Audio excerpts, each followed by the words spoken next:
2023వ సంవత్సరంలో రవికుమార్ గారు వారి భార్య 7 ప్రాపర్టీలకు ప్యూర్ డివోషన్తో స్వామికి ఇచ్చారని చెప్పారు.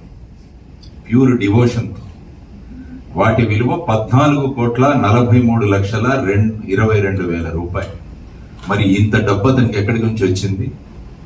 దాని గురించి ఎక్కడా ఇన్వెస్టిగేషన్ జరగలేదు.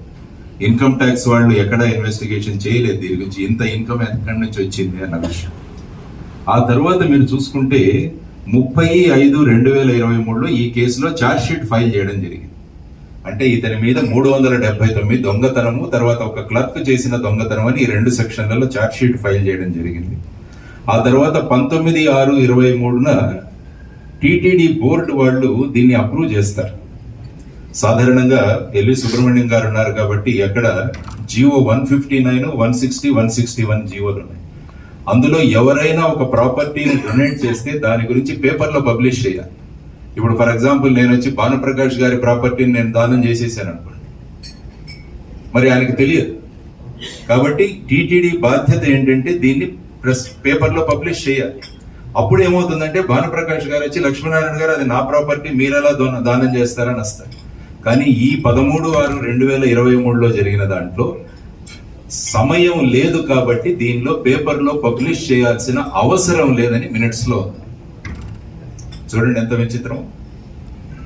అంటే ఇప్పుడు ఏదో ప్రాపర్టీకి అయిపోతుందా ఏదో అన్న భావనలతో ఈ పబ్లికేషన్ చేయాల్సిన అవసరం లేదని బోర్డు మినిట్స్ లో ఉన్నాయి. ఇది ఒక ప్రధానమైన అంశం. ఆ తర్వాత మీరందరికీ చెప్పాల్సిన విషయం లోక్ అదాలత్ కేసు. అందులో చాలా మర్మం ఉంది. ఎందుకంటే చిన్న చిన్న కేసులు లోక్ అదాలత్ లో పరిష్కారం చేయవచ్చు.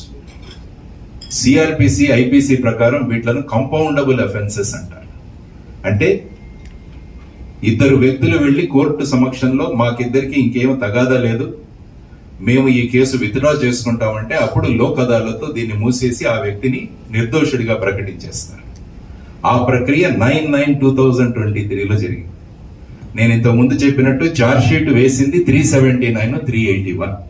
కాబట్టి ఈ 2 సెక్షన్లలో ఎలా కాంపౌండింగ్ చేయాలని ఒక్క విషయం మీ అందరికీ తెలిసారు, ఎందుకంటే మీడియా మిత్రులు ఉన్నారు కాబట్టి. ఇందులో ఏం చెబుతారంటే 379లో ఒక్క నిమిషం